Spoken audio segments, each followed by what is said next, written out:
Welcome back to another technical deep dive here in the debug zone.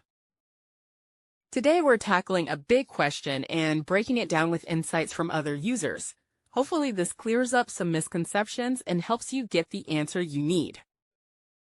So buckle up, stay a little curious, and let's jump right in.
And that's a wrap.